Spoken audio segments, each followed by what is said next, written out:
that conversation that Luthen and Cassian are having, it feels like Luthen is sort of putting the cause over the people, but Cassian's kind of saying, nah, bro, the cause is the people. The people on the ground are experiencing the revolution in a much different and I think more tangible way. People are the risk because all of these people are people that have seen them. Yeah. I do want to be clear that like the nest that Luthen has essentially created, you can argue would not have gotten this far without the work that he's put in, without some of the efforts, maybe even without some of the worldview that he's put in. I guess what I'm saying is that's only going to get you so far because you're seeing the strain that it's putting on people. Movements are not just about like morals and emotion. It's about strategy. It's about politics. It's about theater. And so a lot of times you also have to be willing to intentionally put things and people at risk in order to win, which is kind of what Luthen was talking about. It reminded me about how, you know, like Dr. King would intentionally choose the most racist and violent places to stage nonviolent protest because he knew that the violent backlash against Black people refusing to be violent is what would garner the attention. And that's a huge ask and that's a huge sacrifice, but it's strategy and it's theater. Crazy Stupid Podcast. Thank you so much for tuning in. If this is your first time watching, we'd love it if you could hit the like button, the subscribe button, and the bell so that you are aware of when we post things. Hi, everybody. Welcome back to another episode of Crazy Stupid Podcast. My name is Esther. And I'm Adrian. And we're here to talk about Andor Season 2, Episodes 4, 5, and 6. Oh, my goodness. Good stuff. I'm feeling the dread starting to build up. I saw one review. This isn't a spoiler for the second season, but it was like the way this season ends makes you look at A New Hope in a completely different way. And I can kind of see what they're getting at now because it does sort of feel like a lot of luck went into this and things could have gone south very quickly. They already have. Yeah. I mean, well, yeah. The dropping them in chunks isn't bothering me so much because it's so clear like that they were intentional. And like each of these is like its arc in its own, which was the same thing in season 1. It was 3 episode arcs in season 1 too. I will say that their plan was to do 5 seasons. So I'm wondering if these separate arcs would have been its own season in a way. But then they're like, it's taking too long. They would have spent like 10 years on the project and that was something they just didn't really want to do. They weren't interested in that. I'm okay with this. Yeah. Okay, so going back to episode 4, for me, the first thing that I was thinking about was the difference between how Bix's trauma presents itself and Cassian's trauma. We got to get spend some time with them. It almost feels like a domestic type of, situation, just like the regular domestic life together, except not. But what you see is that Bix, she feels very unsafe when she's alone, when she's vulnerable, when she's isolated, and when she's asleep, because that's when she has received the most harm, right? And that's obviously also the gendered experience because the type of harm that she received as a woman. And also in general, isolation can feel dangerous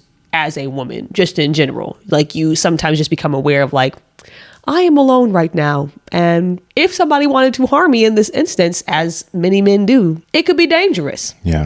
Think about like walking alone at night, whatever. But then Cassian, like when they go to the store, he feels unsafe when he's exposed.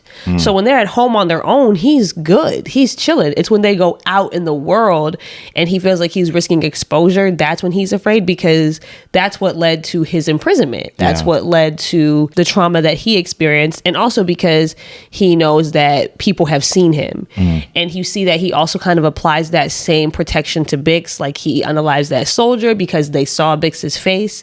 So I just thought it was kind of interesting how they showed us the different ways that both of them are dealing with this trauma. We leaned heavily on Bix's, but Cassian has some stuff that he's kind of working out too. Yeah. It's forcing them to really think through what they need to process the trauma that they're going through.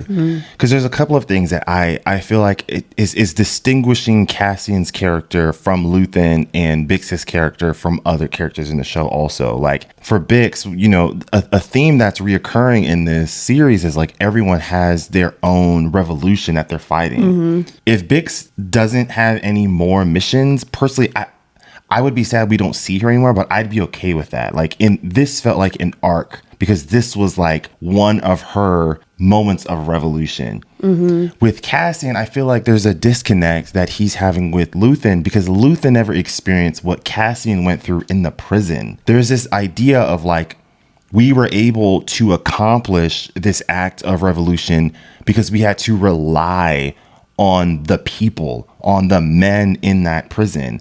And that conversation that Luthen and Cassian are having, it feels like Luthen is sort of putting the cause over the people, but Cassian's kind of saying, nah, bro, the cause is the people. Like, and that's a very clear distinction.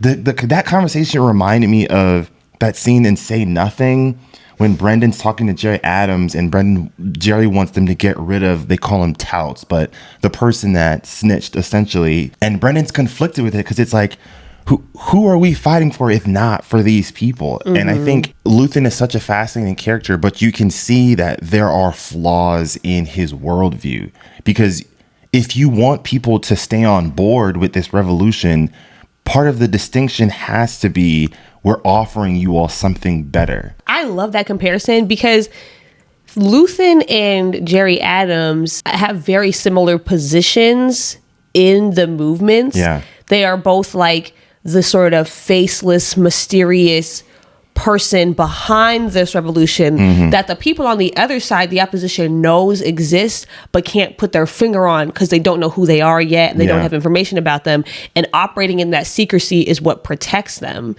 But because of that position, I don't want to call it privilege, but like there is this dynamic where both of them are requiring all these people, like their foot soldiers essentially, to go out and do the dirty work, to go out and put their lives on the line, to go out and do violent things against other people. The people on the ground are experiencing the revolution in a much different and I think more tangible way than somebody like Luthen or a Jerry Adams. Yeah. And so them not understanding what they're asking of people and the human cost of it makes sense.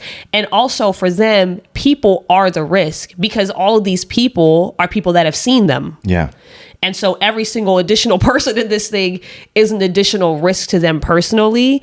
Whereas if you're a person on the ground like Andor, people are the protection. You know that when you're working with the people and you've got each other's back, that's what makes it work. Yeah. And you can kind of see like, yeah, there's definite tension there. I think too, another thing that I've kind of learned from like some of these organizing groups, just talking about like the work that's being done right now, it's really important to have something that like in the culture of your movement makes you distinct from what you're fighting against. The idea of like people being a risk and needing people to fall in line and getting rid of personal attachment. Yeah. That's a very like imperialistic mindset. And I think it would be worth Luthen, and I think we might have some proof that maybe he is kind of rethinking this, but I think it might be worth Luthen's time to rethink that and think, how do we as a movement distinguish ourselves in our culture from what we are fighting against? And maybe adopting a mindset that cares a little bit more about the people as individuals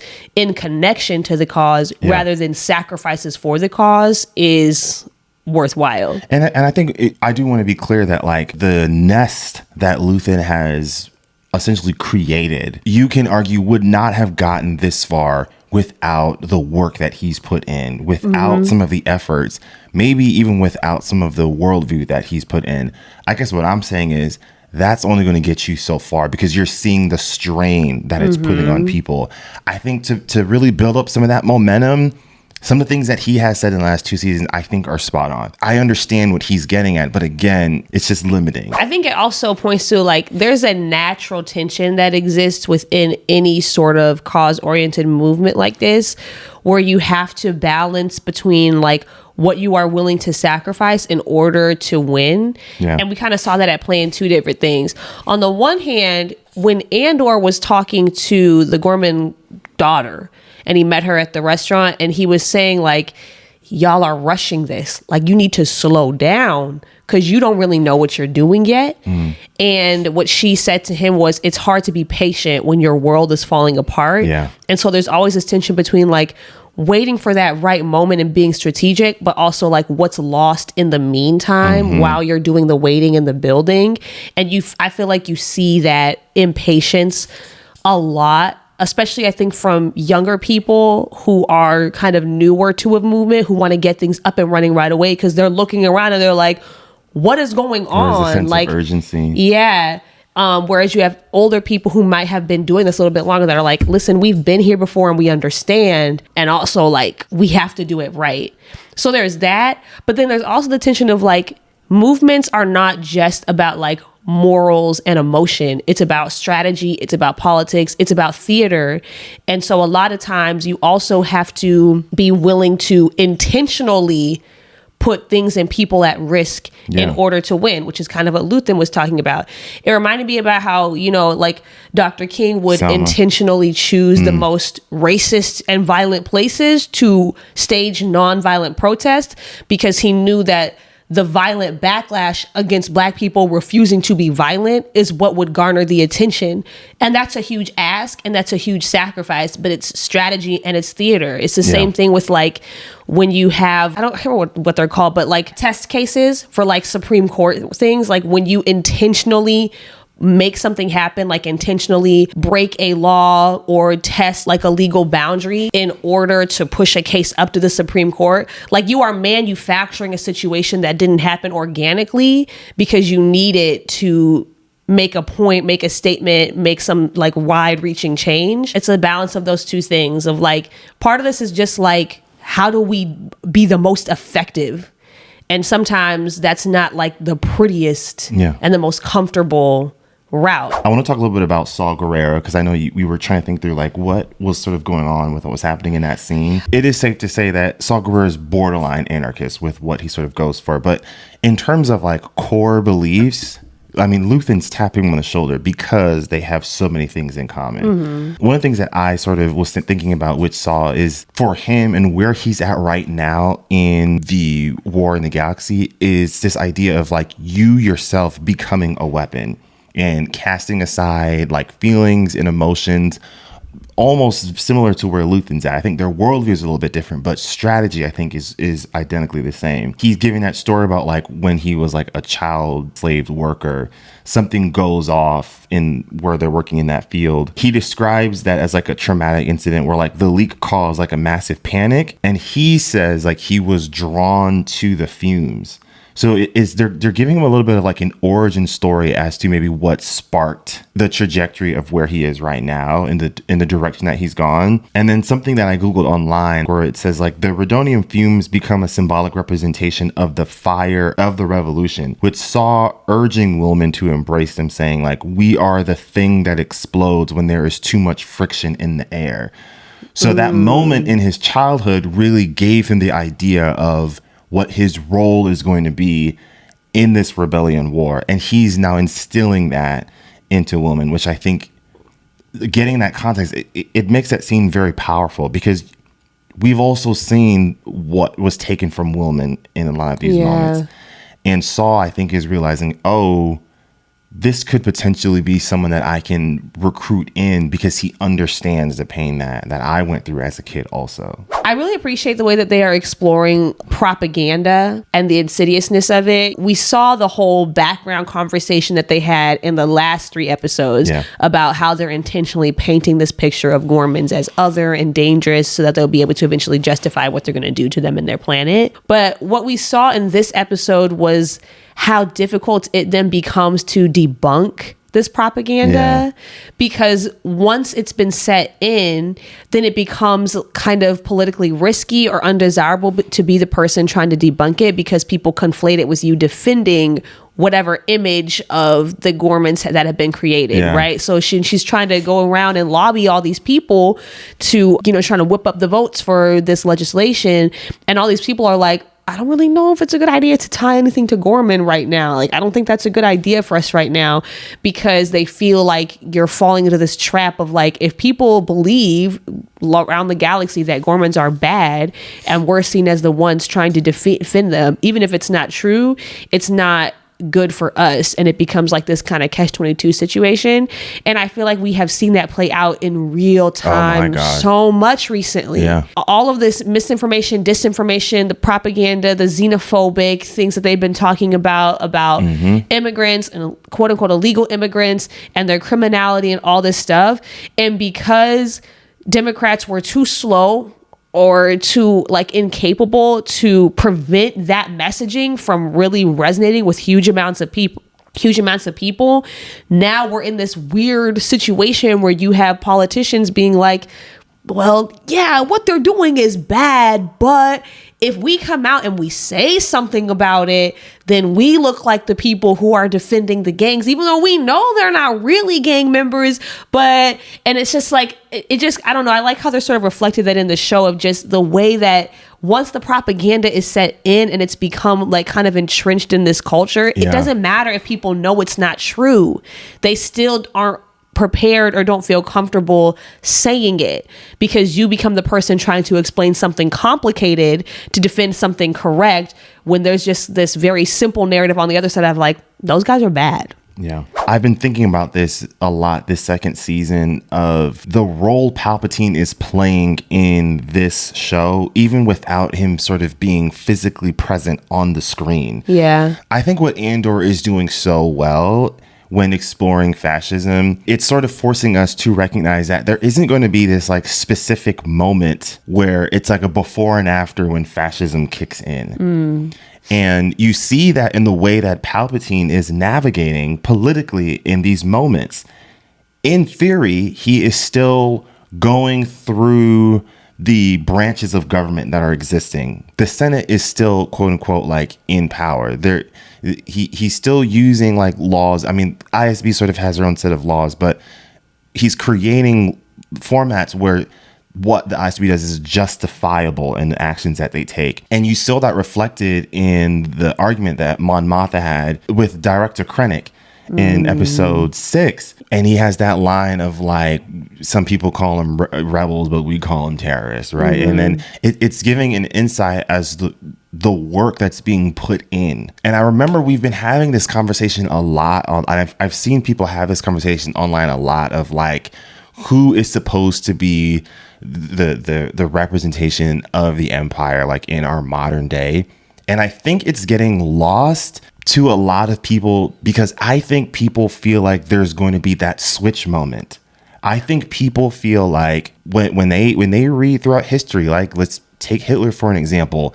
I think a lot of people look at the moments in Hitler's reign or the more famous moments in Hitler's reign and think that that's all that it was. And everything that sort of happened in between that was not just as dangerous. But I think what we're sort of seeing here that Bix sort of lets that known Andor that like war is here, even if people haven't noticed it yet. Yeah. And I think that's what makes a sense of dread that I'm feeling throughout this entire second season, because it's like so far, like we, at least as a viewer, have not seen anything like majorly like catastrophic, right? I think we're getting there. But so far, there are people like Cyril's mom that like there's a positive, polling of the empire of Emperor Palpatine, and people are still in line with him, and they recognize in order to maintain that they have to spin the branches of government in a way to make every action that they take seem justifiable, whether it's exploiting the Senate, buying people off, or using propaganda. The list sort of goes on. And I feel like Andor is doing such a good job of showing that, like, if you're not genuinely paying attention, you might fall for this. Yeah. And that, I think, has just been very terrifying to see, of like, it's just bone chilling. No, I definitely agree. And they're doing a really good job of showing, I mean, they kind of have the benefit because of the setup, and it's a galaxy, of kind of giving us this in like a very geographical way. Yeah. But like it's starting on the fringes first. Yes. Like it's getting very bad very quickly for the people that are furthest away from Coruscant, the people that people are not paying attention to. But we know it's going to creep closer and closer. We know that's going to happen. But the test and the question is always, will people get hip quick enough before it's too late to stop it? Yes. And I think it's very similar to what we see happening in America right now. It's not geographic, but they're intentionally starting with people on the margins, people that are the least visible, that have the least representation, the least agency, and are the most easily othered. They're starting with trans people. They're starting with immigrants. They're starting with those groups of people because they know it's an easy narrative to spin. And so people won't think anything truly terrible is happening until it's so close to you that there's not much you can do about it. It's worth noting that this show was written and filmed before this current Trump presidency. Yeah. And yet there's still so many things that are like beat for beat what we've been seeing. They talked about loyalty oaths. We've seen those. The way that they're talking about immigration, all of these things that are in this show that we're seeing in real time should flag for us that Trump is going by a well-used playbook. Like, we do not have to guess where this is heading. We know where this is heading. There's a reason why the writers of this show are able to seemingly predict what's about to happen because we know. We know how this works. I think on the one hand, it's dangerous to talk about him like he's unstoppable and like there's nothing we can do, because that's not true. We've already seen him start to backtrack on some things when there's enough resistance. It's not like he's impervious to all of these things, and so you don't want to talk about it like there is nothing we can do at all. And it's also important to note, like, there is still some incompetency at play. Like, we've seen they still don't really know how to do well the things that they are trying to do. And because of that, he is unpopular. Like, the people are not fans of what he's doing with immigration. The most recent polling is showing they don't like how he's handling immigration. They don't like how he's handling the economy. So it's like, he's not impenetrable. And so we don't want to talk about him like he's this big bad thing that we can't take on, but also you don't want to undermine what he can do if we don't try to take him on. Yeah. One other thing that I had that I really liked was the last scene that we got with Andor and Bix. I thought that was so impactful for Bix to have her moment of quote unquote revolution, to sort of reclaim the power that was sort of taken from her. Yeah. And one thing that I also did appreciate was that there's all of these moments where Andrew has been like trying to protect all these people that he cares about. It's been his thing since season 1, but Bix has this moment where she says to him, like you can't always protect me. If we want to fully commit to ourselves to this cause, that isn't something that you can always guarantee you'll be able to do without compromising things.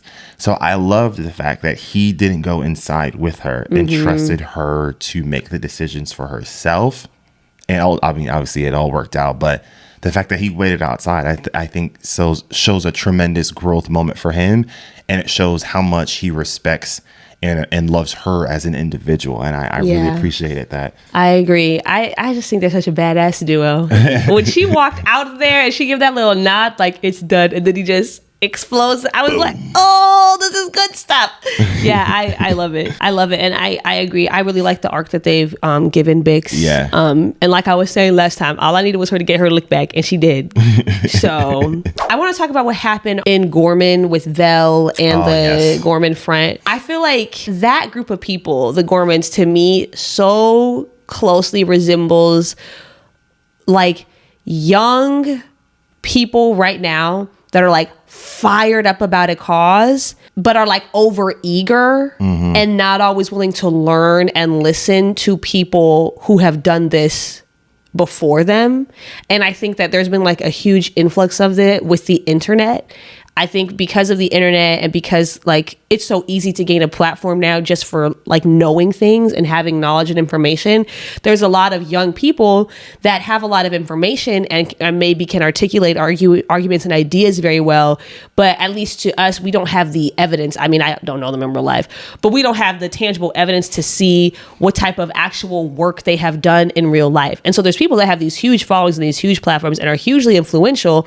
And then they go out and they try to do something with those beyond just like, you know, talking, and it can come across as kind of tone deaf a lot of times, or like they don't really know 100% what they're doing. And I think part of that is because rather than getting on board with movements that have already existed, how already have proven results, already have systems in place, but maybe are not as big and flashy as what we are accustomed to with influencer culture. They're trying to make their own thing when that's not necessary. Like we already have movements and organizations and people that exist on the ground that are doing the work that you say you want to do. And rather than following their lead, you're trying to be the face of this thing and do your own thing. Yeah. And that moment that Vel has with the guy who unalived Cinta is really painful and hard to watch. And I do feel bad for him because I believe that he is full of regret. Yeah. But I think she was so right and he needed to hear it, because she looks at him and she's like, she is who you claim you want to be. This person that you just took off the planet because you were being reckless and not careful, and because you had this attitude about you that you were big and bad and could do this all on your own. Yeah. You, because of that attitude, took out the very person that you think you are. Yeah. And that you probably never will be. It's a rough way to say it, but I do think that a lot of people do need to check themselves and check your ego, because we are not the first people to do this. We are not the first people to be here, and you don't have to know it all. So those are our thoughts for Andor season 2, episodes 4 through 6. As always, we'd love to hear what you all think about this episode. Let us know in the comment section below. And with that, we will see you all next week. Take care, everyone. Peace.